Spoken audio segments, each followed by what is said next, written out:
ఆయన constitution post చేసిండు మామూలు కమిషన్ చైర్మన్ ఆయన ఆల్రెడీ కారణం చేసిండు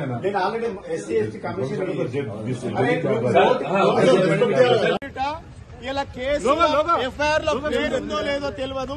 ఇలా అన్యాయంగా అక్రమంగా కేసులలో బనాయించి టీఆర్ఎస్ పార్టీ నాయకులను కార్యకర్తలను ఇబ్బంది పెడతా ఉన్నారు. 4 గంటలకు 5 గంటలకు వచ్చి డోర్లు కొట్టి ఫ్యామిలీని ఇబ్బంది పెట్టడం చాలా దుర్మార్గమైన చర్య. ప్రజాస్వామ్యం ఇస్తామని చెప్పినటువంటి ఈ కాంగ్రెస్ ప్రభుత్వం అప్రజాస్వామికంగా వ్యవహరిస్తా ఉన్నది. ఎస్సీ ఎస్టీ కమిషన్ చైర్మన్ చేసిన చట్టం అంటే ఏందో తెలుసు. నోటీసులు ఇవ్వకుండా ఎఫ్ఐఆర్ లో పేరు లేకుండా అరెస్ట్ చేయడం అని మేము తీవ్రంగా ఖండిస్తా ఉన్నాం. ఇది ప్రభుత్వం కుట్రపూరితంగా పెట్టేటువంటి కేసులు. ఎన్ని కేసులు ఇది స్వేచ్ఛ లేదు మాట్లాడడానికి,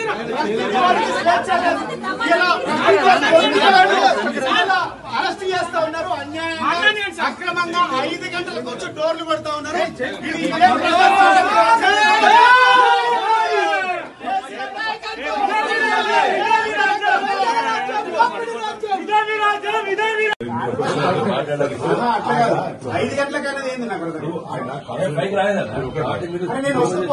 ఆయన కాన్స్టిట్యూషన్ పోస్ట్ చేసిండు మామూలు కమిషన్ చైర్మన్